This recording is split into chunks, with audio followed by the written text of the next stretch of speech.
지난주까지 우리는 예수님께서 공생애를 시작하시기 전에 영적인 준비를 하시는 과정을 살펴보았습니다. 하나님께서 예수님을 영적으로 준비시켰는데 첫 번째 준비는 하늘의 은혜를 체험하는 것이었습니다. 요단강에서 세례를 받으시고 하늘 문이 열리고 성령이 임하고 하나님의 그 목소리가 들리는 그런 엄청난 예배의 감동, 은혜의 충만한 시간을 통해서 예수님께서 성령으로 충만해지셨어요. 두 번째 준비는 기도였습니다. 광야에서 40일간의 기도를 통해서 예수님 안에 계신 성령님께서 불을 같이 일어나셨고 예수님을 붙잡으셨습니다. 세 번째 준비는 마귀와의 영적 전쟁에서 승리하는 것이었습니다. 마귀는 오랜 금식 기도로 지친 예수님을 돈과 권력과 인기를 가지고 시험했습니다. 그렇지만 첫 번째 아담이 패배했던 그 모든 시험을 예수님은 단번에 승리하시고 영적인 전쟁의 서막을 장식하셨습니다. 이 시험은 성령께서 인도하셔서 받은 시험이었습니다. 성령께서는 우리가 영적인 전쟁을 피해가는 것이 아니라 하나님의 능력으로 돌파하기를 원하셨습니다.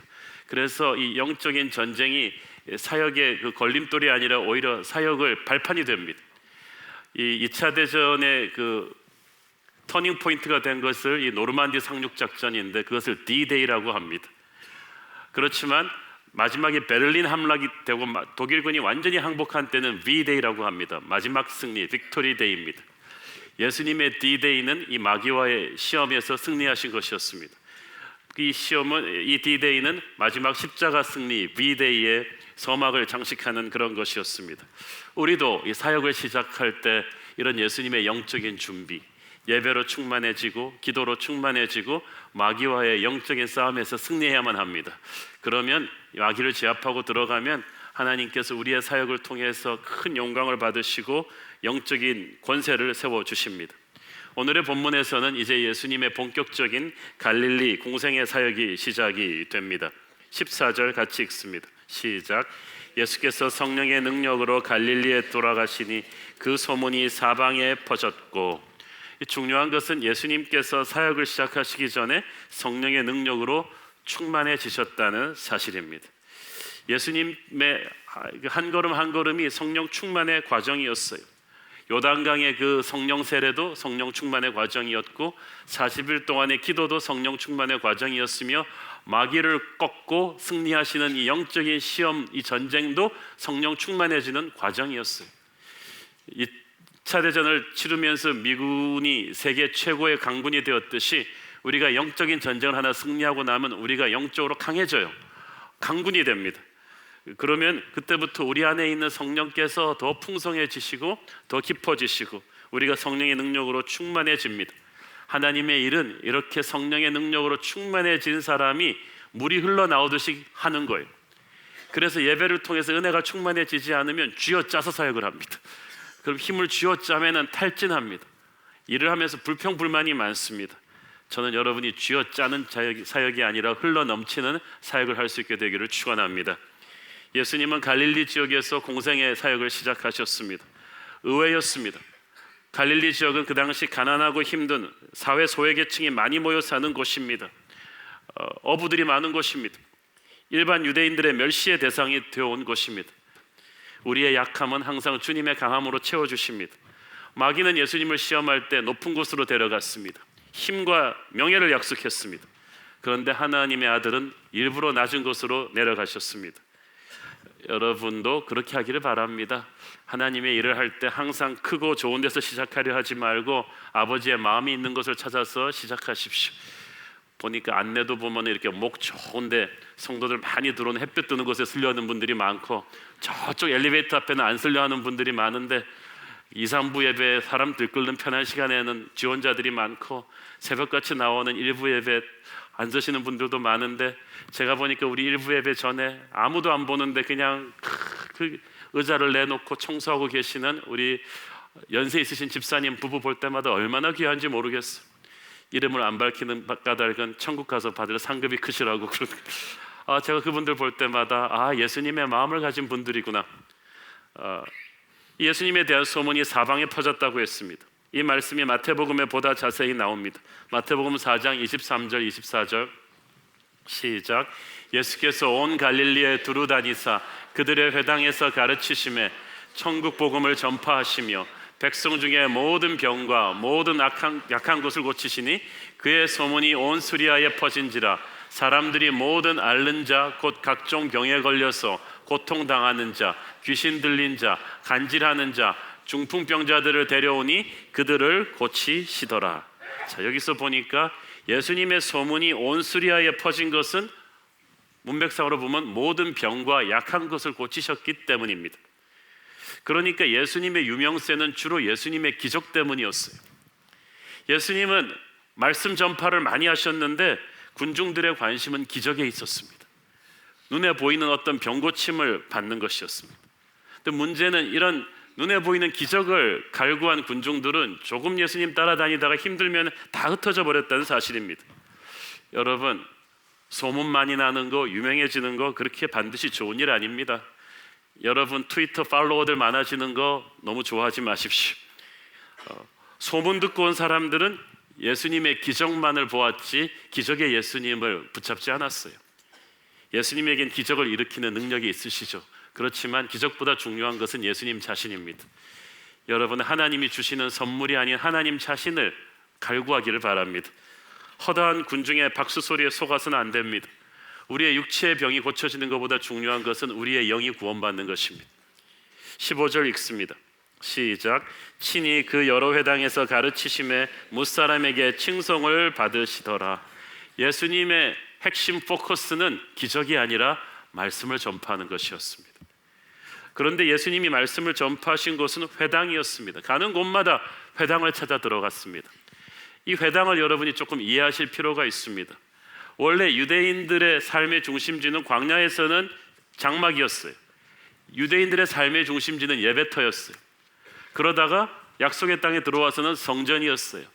그런데 바벨론에 의해서 나라가 망하고 포로로 끌려가서 온 사방에 흩어져서 살 때는 회당을 자기들 사는 지역에 짓고 거기서 예배를 드렸습니다. 회당에서 예배할 때는 먼저 기도를 했습니다. 그리고 구약 성경을 낭독했습니다. 세 번째로는 강연을 했는데 회당장이 인정한다면 누구든지 와서 존경받는 랍비가 와서 강연할 수 있었고 자유토론과 질문 시간도 가질 수 있었어요. 그래서 예수님도 사도 바울도 회당에서 가르칠 수 있었던 것입니다. 그러니까 그 당시 회당에서 유대인들은 예배만 드린 게 아니라 그곳은 유대인들의 시청이었고 동사무소였고 재판소였고 결혼식장이었고 학교였고 예배처소였고 문화센터였어요. 생활의 중심지였다는 거예요. 그래서 예수님께서 어느 곳에 가시든지 회당을 찾아서 가르치셨던 것입니다. 지금 건물이 없어서 못하지 저도 우리 건물이 있으면 하고 싶은 게 많아요. 저는 이 교회당이 그렇게 활발하게 일주일 내내 돌아가는 공간이 되기를 원합니다. 우리 어르신들을 위한 노인대학도 개설하고 어린 자녀들을 위한 배움센터도 만들고 우리 청년들을 위한 문화공간도 만들고 제가 건물만 생기면 그냥 그림이 쫙 있어요. 이런 회당을 예수님께서 찾아가셔서 말씀을 전하셨습니다. 이 말씀을 전하셨을 때 사람들에게 칭송을 받으셨다는 말씀을 주목하십시오. 예수님은 인간의 칭찬을 갈구한 적은 없으십니다. 그냥 사람들이 예수님 설교를 듣고 감탄사가 터져 나온 거예요. 근데 여기서 칭송을 받으셨다는 말은 이 헬라어로 사람들이 하나님께 영광을 돌릴 때 사용했던 단어입니다. 그 예수님의 설교를 통해서 사람들이 와 설교 잘한다가 아니라 하나님의 임재를 느낀 거예요. 하나님의 영광을 느낀 것입니다. 이게 최고의 설교입니다. 설교자를 기억하는 게 아니라 설교가 끝나면 하나님만 딱 남는 거예요. 강렬한 하나님의 향기가 사람들의 영혼에 딱 배는 거예요. 그래서 이 설교를 듣고 하나님을 새롭게 체험하고 나오는 거예요. 그로 인해 하나님을 더 사랑하고 믿음이 더 깊어지고 하나님께 헌신하게 되죠. 이것이 예수님의 가르침이었다. 마태복음 7장 28절 29절에 보면은 예수님께서 산상수훈 설교를 끝내신 뒤에 반응에 여기에 대한 더 자세한 설명이 나옵니다. 마태복음 7장 같이 보겠습니다. 시작. 예수께서 이 말씀을 마치심에 무리들이 그의 가르치심에 놀라니 이는 그 가르치시는 것이 권위 있는 자와 같고 그들의 서기관들과 같지 아니함일러라. 예수님이 설교를 딱 끝내니까 말할 수 없는 영적인 권위가 딱 사로잡아 버렸어요. 희한하죠? 예수님은 나이도 젊어요. 예수님은 학벌도 없어요. 시골 출신이에요. 인간이 주는 그 어떤 권위를 가지고 압도할 수가 없는데 그냥 예수님이 설교하고 나니까 사람들이 부인할 수가 없는 하나님의 임재가 가득한 거예요. 여러분, 순장님들 용기를 가지십시오. 여러분보다 나이 많은 사람, 신학교 나온 분, 다른 교회 장로님 출신들 두려워하지 마세요. 여러분 안에 성령님이 가득하시면 여러분이 짧은 말씀을 나누어도 이 보이지 않는 영적인 권위가 가득할 거예요. 예수님의 가르치시는 말씀을 통해 사람들이 하나님의 임재를 느끼는 것. 교회는 단순히 지식 전달하는 세미나하는 곳이 아닙니다. 교회에서 하나님 말씀이 선포되면 사람들이 하나님의 임재를 느껴야만 합니다. 저는 오늘 여러분이 말씀 중에 하나님의 임재를 느끼시기를 축원합니다. 우리 교회 성경 공부 프로그램 많은데 그 프로그램마다 하나님의 임재가 느껴지기를 축원합니다. 자, 예수님께서 이제 그 갈릴리 지역의 나사렛에 오셨습니다. 갈릴리 지방의 중심 도시인 나사렛은 인구 3,000명에 지나지 않던 아주 작은 산골 마을이었습니다. 예수님이 나고 자라신 곳입니다. 자, 그곳에 오셔서 회당에 들리시고 말씀을 읽으십니다. 우리 16절부터 우리 18절까지 읽겠습니다. 시작. 예수께서 그 자라나신 곳 나사렛에 이르사 안식일에 늘 하시던 대로 회당에 들어가사 성경을 읽으려고 서심해 선지자 이사야의 글을 들이거늘 책을 펴서 이렇게 기록된 데를 찾으시니 곧 주의 성령이 내게 임하셨으니 이는 가난한 자에게 복음을 전하게 하시려고 내게 기름을 부으시고 나를 보내사 포로된 자에게 자유를 눈먼 자에게 다시 보게 함을 전파하며 눌린 자를 자유롭게 하고. 자, 보세요. 예수님께서 읽으신 이 말씀은 이사야서 61장입니다. 그 당시 유대인들이라면 모르는 사람이 없는 오실 메시아에 대한 예언입니다. 그 예언 중에서도 제일 유명한 것입니다. 메시아가 오시면 이런 일을 행할 것이다. 근데 메시아라는 헬라어 말의 뜻은 anointed one, 기름 부으심을 받은 자입니다. 하나님께서 이 사람을 기름 부었다는 것은 그 사람에게 성령을 부었다는 것입니다. 어떤 특별한 하나님의 사명을 위해서 이 사람에게 성령의 능력을 부어주었을 때 기름 부었다고 말합니다. 구약 성경에 하나님께서 쓰시는 사람들에게 그렇게 기름 붓습니다. 어린 사무엘에게 기름 부으셨고 다윗에게 기름 부으셨고 하나님께서 사람에게 기름 부으셔서 하나님의 종으로 사용하시는데 그냥 기름만 붓는 게 의식으로 끝나는 게 아니라 하나님이 기름 부어 주실 때 성령이 그에게 부어집니다. 하늘의 능력이 부어져요. 그리고 그 능력에는 반드시 목적을 줍니다. 사사들에게는 가서 이방의 침략으로부터 이스라엘을 구하라. 다윗에게는 이스라엘의 왕이 되어서 다스리라. 이런 분명한 미션이 있었어요. 근데 예수님은 그런 많은 구약의 기름 부으신 자들과는 또 차별화된 분입니다. 왜냐하면 예수님을 가리켜서 The Anointed One, 정관사 the가 앞에 붙죠. 그 말은 절대적인 기름 부으심 받은 자란 뜻입니다. 그 말은 예수님에게 주어진 사명은 세상 그 누구도 감당할 수 없는 절대적인 크고 놀라운 것입니다. 온 인류를 죄에서 자유케 하는, 아담이 저질러 놓았던 죄를 반전시키면서 온 인류에게 자유를 주는 그런 엄청난 구원의 역사가 예수님에게 맡겨진 하나님의 사명이었습니다. 그 사명을 감당케 하기 위해서 하나님이 기름 부어 주셨습니다. 그래서 예수님은 평범한 인간의 육체를 입고 오셨지만 이 하늘의 능력이 가득 기름 부으셨던 분이에요. 그래서 예수님은 두려움이 없었어요. 아무것도 가진 게 없는데 결코 주눅들지 않으셨어요. 그 누구 앞에서도 기죽지 않으셨어요. 공부 잘하는 아이는 시험 두려워하지 않습니다. 이미 100점 받을 실력이 그 안에 축적되어 있기 때문입니다. 예수님이 그러셨습니다. 능력이 충만하니까 어떤 어려운 문제 앞에서도 패닉하지 않습니다. 성령의 능력이 충만한 사람은 어려운 일, 쉬운 일 가리지 않아요. 이게 하나님의 뜻인가 아닌가 그것만 묻습니다. 왜냐하면 그 안에 하나님의 능력이 충만하기 때문입니다. 좋은 일, 쉬운 일만 하려고 그러는 사람은 능력이 없어서 그래요. 사랑하는 여러분, 우리가 문제가 어려워서 힘든 것입니까? 아니면 능력이 없어서 힘든 것입니까? 저는 여러분에게 자기 능력에 맞는 문제 달라 그러지 말고 문제를 감당할 수 있는 능력을 달라는 기도가 나오기를 바랍니다. 능력이 충만한 사람은 어려운 일도 쉽게 합니다. 능력이 없으면 쉬운 일도 어렵게 합니다. 그런 사람은 그 사람을 일시키는 게 일이 돼요. 그러나 하나님의 사람은 그렇지 않아요. 힘으로도 능으로도 아니 되나 오직 나의 신으로 되느니라. 하나님의 일은 사람의 능력으로 못합니다. 하나님의 일은 하나님의 능력으로만 할 수 있습니다. 그래서 성령 충만하지 않은 사람이 목회하면 큰일 나요. 짜증은 짜증대로 나고 일이 안 돼요. 누가복음은 계속해서 예수님께서 성령의 능력으로 충만하셨다, 이 말을 계속 강조하고 있습니다. 왜 계속 강조할까요? 계속 필요하니까. 하나님께서는 인류의 구세주로 기름 부으신 예수님께는 성령의 능력을 끊임없이 부어주셨습니다. 이 헬라어 동사가 현재 진행형입니다. 계속해서 부어지고 있다는 것입니다. 하나님께서 기름 부으셔서 하나님의 일을 맡긴 사람에게는 하나님의 성령이 수도관 파이프처럼 이 사람에게 계속해서 부어지고 있어요. 난 이제 그만 받아도 된다고 하면 안 돼요. 나는 또 오늘의 능력이 필요한 거예요. 자, 하나님께서 일을 맡긴 사람에게는 반드시 감당할 능력을 기름 부어준다, 이 말은 무슨 말입니까? 하나님께서 내게 어떤 태스크를 주셨을 때 내가 능력이 없어서 못하겠다고 해서는 안 된다는 거예요.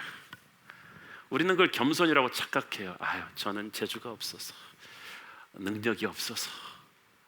그러면 밤낮 그 수준에 머물러 있습니다. 여러분, 능력 없는 거 하나님이 다 아십니다. 그런데 왜 주실까요? 왜 내 능력은 이만큼밖에 안 되는데 이따만한 사명을 주실까요? 사명의 수준과 내 능력의 수준을 메울 능력을 하나님께서 주시겠다는 거예요.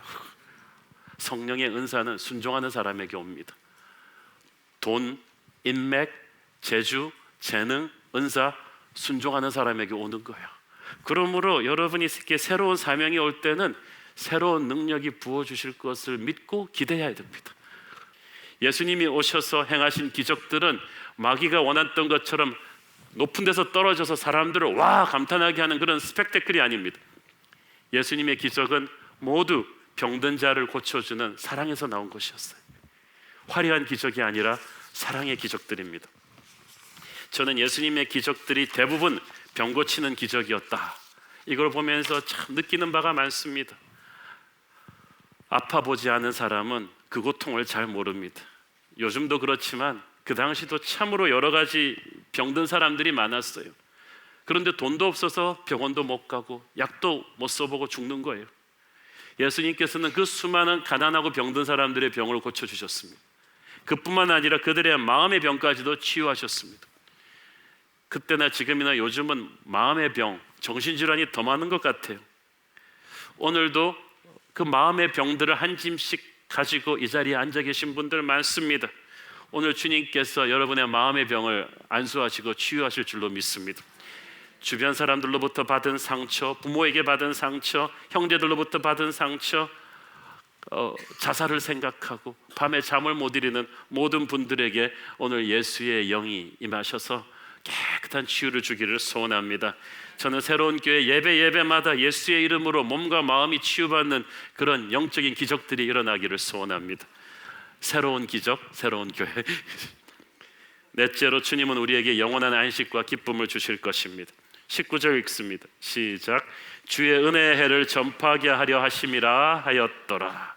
여기서 은혜의 해란 유대인 달력으로 50년에 한 번씩 돌아오는 Year of Jubilee, 그 휘년입니다. 기쁨의 해입니다. 이때가 되면 가난해서 남한테 다 내주었던 땅들이 다 나한테 돌아와요. 빚이 다 탕감이 되고 종들이 다 해방이 됩니다. 음식을 다 놓고 온 나라가 나눠 먹습니다. 이 희년은 축제의 때입니다. 그래서 메시아가 오실 때 모든 인류를 죄에서 해방하신다는 뜻으로 주의 은혜의 해가 선포될 것이다 라고 예언한 거예요. 오늘의 본문에서 주님이 읽으셨던 이사야 61장 말씀의 오리지널을 보면은 죄 대신 화관을 주고 그 죄를 대신해서 희락의 기쁨으로 그 슬픔을 대신한다고 되어 있어요. 바로 이 희년의 개념이에요. 메시아가 오실 때 축제가 시작된다. 기쁨이 주어질 것이다. 안식이 주어질 것이다. 사랑하는 여러분, 정말 우울한 시대를 살고 있습니다. 이렇게 잘 살게 되었는데 우리의 영혼이 이렇게 우울해요. 이렇게 자살들을 많이 해요. 이렇게 슬퍼요. 이렇게 화가 많아요. 분노가 많고 맺힌 한을 잘 풀지 않고 그렇게 정신적으로 슬픈데 예수님께서 오시면 그 우울증이 떠납니다. 자살하고 싶던 사람에게 살아야겠다는 소망이 생기는 것입니다. 은혜가 임하는 것입니다. 예수님이 오시면 여러분 가슴에 세상이 줄 수 없는 그런 기쁨이 솟아날 것을 믿습니다. 기쁨이 없으면 개콘을 보지 말고 예수님을 만나십시오. 예수님을 깊이 체험하십시오. 20절 읽습니다. 시작. 책을 덮어 그 맡은 자에게 주시고 앉으시니 회당에 있는 자들이 다 주목하여 보더라. 자, 성경을 읽을 때는 서서 읽고 말씀을 가르칠 때는 모두들 함께 앉아서 듣는 것이 회당의 전통이었습니다. 이 회당에 있는 모든 사람들은 최근 센세이션을 일으키고 있는 자기 동네 출신 젊은이 예수님에 대해서 익히도록 알고 있었어요. 그가 일으키고 있는 기적들에 대해서도 알고 있었어요. 그런데 그가 자기 동네 회당에 들어와서 이사야서 61장을 읽었단 말이에요. 메시아에 대한 예언을 읽고 이 유명한 본문을 읽고 어떻게 해석을 할까 다 바라보았는데 예수님이 뜻밖의 말씀을 하셨습니다. 해석을 한 게 아니라 선포를 해버리셨어요. 21절 읽습니다. 시작. 이에 예수께서 그들에게 말씀하시되 이 글이 오늘 너희 귀에 응하였느니라 하시니, 이 글이 오늘 너희 귀에 응하였다는 말은 너희가 방금 들은 성경 말씀이 지금 너희에게 이루어졌다 하는 거예요. 방금 읽은 말씀이 뭡니까?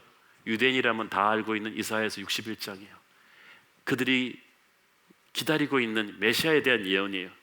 이 말이 이루어졌다는 것은 무슨 뜻입니까? 메시아가 이 세상에 왔고 지금 이 자리에 서 있는 내가 그다, 그걸 말씀하신 거예요. 그토록 기다려왔던 구원의 시대, 은혜의 시대가 지금 왔다. 말씀 속에 예수님이 바로 그 자리에 서 계신다. 이거는 정말 충격입니다. 많은 사람들이 오셔서 진리의 성령님, 오늘도 찬양하셨죠? 지금 오면 여러분 놀랄 거예요. 어떻게 오셨을까? 네가 방금 오라 그랬잖아. 지금 오셨어요. 옛날 중세 30년을 똑같은 시간에 나가서 주여하고 기도하던 사람이 30년 만에 그래 하는 하나님 음성 듣고 기절했다. 우리가 주님을 부르지만 그 주님이 직접 나타나시면 기절합니다. 예수님께서 말씀을 읽으시고 말씀 속에서 튀어나오신 거예요. 내가 지금 여기에 있다. 말씀이 너에게 임하였느니라. 여러분, 말씀이 임할 때 예수님이 오시는 것을 믿습니까? 오늘 말씀을 듣는 이 시간에 예수님께서 저와 여러분 안에 임재하고 계십니다. 오늘 우리 안에 약동하고 계세요. 운동력 있는 말씀이 오늘 여러분 안에 들어와 계세요. 예수님이 우리 속에서 역사하시면서 지금 말씀을 듣고 있는 여러분의 인생을 벌써부터 만지기 시작하고 계십니다. 그래서 오늘 받고 있는 말씀이 여러분 삶에서 지금 이루어지고 있다는 걸 여러분이 믿으셔야 돼요. 말씀 속에 예수님이 계시고 예수님이 우리 안에 계십니다. 놀라운 일을 행하기 시작하시고 계십니다. 자, 그런데 사람들이 인간적인 편견으로 예수님을 거부합니다. 22절 읽습니다. 시작. 그들이 다 그를 증언하고 그 입으로 나오는 바 은혜로운 말을 놀랍게 여겨 이르되 이 사람이 요셉의 아들이 아니냐. 첫째, 그들은 예수님의 말씀에 담긴 영적인 권위는 인정했어요. 성경만 읽었는데도 그 영적인 권위가 너무 엄청나니까 그냥 감탄했어요. 그런데 두 번째 반응은, 그런데 옆집 요셉 목수의 아들 아니야? 우리가 어렸을 때 제 대패질하는 거 다 봤는데, 그러는 거예요. 예수님의 집안 배경을 너무 잘 아는 것이 이들에게는 오히려 독이 되었습니다. 육체의 눈으로 예수님을 바라보니까 이 사람을, 예수님을 평가절하해버리는 못된 심성이 발동했기 때문입니다. 그래서 저는 제 초등학교 동창들이 우리 교회 못 나오게 합니다. 23절 계속해서 읽습니다. 시작. 예수께서 그들에게 이르시되 너희가 반드시 의사야 너 자신을 고치라 하는 속담을 인용하여 내게 말하기를 우리가 들은 바 가버나움에서 행한 일을 내 고향 여기서도 행하라 하리라. 예수님께서 이미 그들의 속내를 꿰뚫어 보고 계셨어요. 의사야 너 자신을 고치라 하는 속담은 네 문제부터 해결하라는 유대인의 속담이었어요. 너나 잘해. 그러니까 예수님은 이미 그들의 속을 다 꿰뚫어보고 계신 거예요. 네가 말씀은 잘 전한다면 진짜 메시아라면 가버나움에서 했던 기적 앞에서도 해봐라. 네가 목수의 아들인 거 우리가 다 아는데 한번 해봐라는 거예요. 예수님은 그들에게 기적을 보여주지 않으셨습니다. 참 희한해요. 믿음이 없으면 기적은 없어요. 보여주지 않아요. 여러분의 삶에 왜 하나님의 기적이 안 이루어지고 있는가? 여러분이 믿음이 없어서 그래요. 인간적인 편견이 강해요. 그러면 기적은 일어나지 않아요. 24절 읽습니다. 시작. 또 이르시되 내가 진실로 너희에게 이르노니 선지자가 고향에서는 환영을 받는 자가 없느니라. 기름 부으신 종도 그를 개인적으로 너무 잘 안다는 것 때문에 웰컴을 못 받아요. 그래서 예수님께서는 그런데 이 퀘션이 들죠. 이걸 아시면서 예수님께서 왜 하필 고향 땅 나사렛에서 이걸 시작하셨겠어요? 여기는 굉장히 상징적인 의미가 있습니다. 이 고향 땅에서 예수님이 배척받으시는 사건은 유대인 전체가, 구약 성경을 잘 안다고 생각하는 유대인들 전체가 자기들은 선택된 민족이기 때문에 메시아가 와도 자기들만을 위해서 올 것이라고 생각하는 유대인 전체가 반드시 그 오해를 깨야 되는 게 필요했던 거예요. 예수님에 대한 오해를 깨야 됐어요. 그 선민의식이 깨어져야 되는 거예요. 그래서 여기서부터 예수님이 핍박을 하시면서 나사렛에 오신 거예요. 25절, 27절에서 예수님은 구약의 두 사건을 예로 들어 설명하셨습니다. 선지자 엘리야 때에 3년 반의 가뭄 동안에 이스라엘에도 과부가 많았지만 예수님께서는 시돈 땅의 이방인 과부에게 엘리야를 보내서 은혜를 주셨습니다. 또 엘리사 때에도 유대인 뭉둥병자도 많았는데 하필 이방인인 나아만의 뭉둥병만 엘리사가 낫게 해주었어요. 두 사람 다 그들을 위해 보내심을 받았다고 말했어요. 하나님께서. 이건 우연이 아니라 이방인들이 있는데 이 유대인들이 아닌 이방인들에게만 은혜를 주었다고 말합니다. 왜? 그들은 겸손하게 하나님의 말씀을 받았으니까. 그러니까 기적을 체험한다는 거예요. 예수님은 이 두 가지 스토리를 통해서 유대인들의 편견과 선민의식을 질책하신 것입니다. 너희들은 선택된 민족이기 때문에 메시아가 너희들만을 위해서 온다고 생각하지, 그래서 은혜의 말씀이 왔는데도 인간적인 편견으로 거부하지, 그러면 너희들은 버림받게 될 거야. 이 무서운 경고를 주신 거예요. 누가복음을 통해서 계속 강조되는 주제가 무엇입니까? 복음을 듣는 사람들의 마음밭이 중요하다는 사실입니다. 오늘 똑같이 예배를 드리지만 은혜를 체험하고 주님의 임재를 체험하고 병이 낫고 기적을 체험하고 돌아가는 사람은 얼마 안 돼요. 마음밭의 차이입니다. 하나님의 말씀에 겸손히 열려있는 마음이 가난한 자에게는 복음이 들어옵니다. 예수님께서 그분들을 위해서 복음을 전하러 오셨어요. 하나님의 말씀은 모든 사람을 위한 것이지만 누구나 구원하는 건 아니에요. 마음이 겸손한 사람에게 옵니다. 그래서 교만한 유대인들이 아닌 목마른 심령을 가진 이방인들에게 복음의 은혜가 흘러갈 것이라는 것을 예언하신 거예요. 그런데 군중들이 이 예수님 말씀의 의미를 알아들었어요. 격분했습니다. 28절 읽습니다. 회당에 있는 자들이 이것을 듣고 다 크게 화가 났다. 아무리 나라가 망해서 로마 식민지 생활을 하고 있지만 그들에게 있어서 자신들이 선택된 하나님의 민족이라는 프라이드는 대단했습니다. 그래서 오실 메시아는 자기들을 해방시켜줄, 그래서 열방의 빛으로 다시 세울 뿐이라는 사실을 믿어 의심치 않았는데, 그 희망 하나 붙잡고 살았는데, 아니 자신들이 하나님께 배척을 받고 무시하던 이방인들이 오히려 복음의 수혜자가 된다? 메시아가 그분들을 위해서 오셨다? 이건 충격입니다. 모욕입니다. 그래서 찬양과 경배의 분위기로 가득 찼던 회당이 순식간에 아수라장이 되어버렸어요. 죽여라 그러면서 예수님에게 달려들었습니다. 29절 읽습니다. 시작.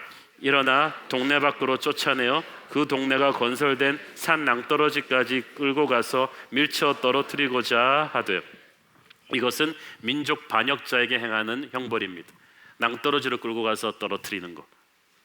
그들은 자기들을 이방인보다도 못하다고 하는 예수를 민족 반역자로 본 거예요. 이러한 이 군중의 예수를 향한 이 분노는 훗날 예수님을 십자가에 못 박으라고 외치게 되는 군중들의 모습을 예표하는 것이었습니다. 예수님의 사역 초기에 이런 일을 겪으신 것은 우연이 아닙니다. 예수님의 이 땅에서의 사역이 십자가 고난의 길이 될 것을 미리 우리에게 보여주신 것입니다. 자, 여러분, 하나님이 기름 부으신 자에게 하나님께서 능력도 주시지만 그가 가는 길에는 어둠의 세력의 저항과 편견에 사로잡힌 사람들의 고난과 저항이 있습니다. 그러니까 여러분이 하나님의 사역자의 길을 가면서 초기에 고난과 핍박이 밀려올 때 이상하다고 생각하지 마세요. 그게 주님이 가신 길이었고 그것이 주님의 제자된 우리를 기다리고 있는 숙명입니다. 그러나 예수님은 핍박 앞에 주저앉지 않으시고 핍박을 뚫고 가셨어요. 하나님의 기름 부으심 받은 사람은 이렇게 담대합니다. 예수님도 그랬고 사도 바울도 그랬어요. 마귀들이 사람들을 내세워서 하나님의 사람이 하나님의 일을 못하게 핍박하지만 기름 부으심 받은 사람의 특징은 그 핍박 때문에 주저앉지 않는다는 거예요. 그냥 그 한가운데를 뚫고 돌진합니다. 요한복음 16장 33절 시작. 이것을 너희에게 이르는 것은 너희로 내 안에서 평안을 누리게 하려 함이라. 세상에서는 너희가 환난을 당하나 담대하라. 내가 세상을 이기었노라. 아멘. 하나님은 예수님에게 엄청난 기름 부으심의 파워를 주셨어요.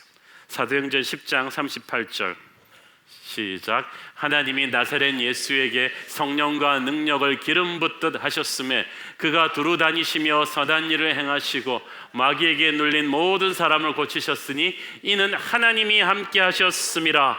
이 말은 수제자 베드로의 증언입니다. 예수님을 3년간 모시고 다녔던 베드로가 가만 보니까 예수님이 엄청난 일을 하시는데 보니까 어떤 분이 능력을 계속 부어주고 계신 거예요. 성령께서 기름 붓듯이 예수님에게 끊임없이 능력을 부어주었기 때문에 엄청난 사역을 지치지 않고 하는 걸 베드로가 본 거예요. 여러분을 바로 옆에서 보는 동역자가 여러분에게서 그런 성령의 임재를 느끼기를 바랍니다. 지쳐서 쓰러질 법한데 또 그 다음날 일어나서 또 하시고 중요한 건 우리가 우리의 힘을 의지하지 않고 기도하여 성령의 힘으로 하는 것입니다. 그래서 육체적으로는 막 힘들어도 정신적으로는 압박을 받아도 순종하고 나갈 때 하나님께서 능력을 기름 붓듯이 부어주신다. 제 아내가 맨날 하는 말이 있습니다. 당신은 평소에는 불안불안한데 설교할 때는 다른 사람이 되는 것 같다고. 하나님이 딱 붙잡고 성령을 기름 부어주는 것 같다. 저는 그걸 칭찬으로 들었어요. 앞에 파트는 안 듣고. 하나님께서 여러분의 육체의 연약함을 성령의 기름 부으심으로 메꾸실 거예요. 기름 붓듯이 부어주옵소서. 특별히 예수님께서는 마귀에게 눌린 모든 사람을 고치셨다고 했어요. 아까 말씀드렸죠. 예수님께서 오신 것은 영적인 전쟁의 시작입니다. 그분은 세미나 강사로 오신 것도 아니고 병원 의사로 오신 것도 아니고 그것도 하셨지만 영적인 전쟁을 선포하러 오신 거예요. 그분이 가는 곳마다 마귀들이 비명을 지르며 떠나갔어요. 세상의 권세 잡은 마귀의 세력이 분명히 존재합니다. 모든 병은 아니지만 많은 육체의 병들 뒤에, 많은 정신질환 뒤에, 가정의 붕괴 뒤에, 나라들의 전쟁 뒤에, 교회 분열 뒤에 마귀의 영향력이 오늘도 얼마나 활발히 움직이고 있는지 몰라요. 이 마귀의 영향력을 사람의 힘으로 이길 수가 없어요. 오직 나사렛 예수의 이름으로 이길 뿐입니다. 예수의 보혈의 권세로 물리칠 뿐입니다. 마귀는 예수님이 충만한 교회를 당하지를 못합니다. 마귀의 자녀들이 가득 찬 세상에서 하나님의 자녀된 우리는 가는 곳마다 예수의 이름으로 마귀를 물리쳐야 돼요. 예수의 영은 그렇게 강합니다. 여러분 안에 예수님이 살아계십니다. 그분은 세상에 있는 자보다 크십니다. 얼마나 크신 줄 아세요?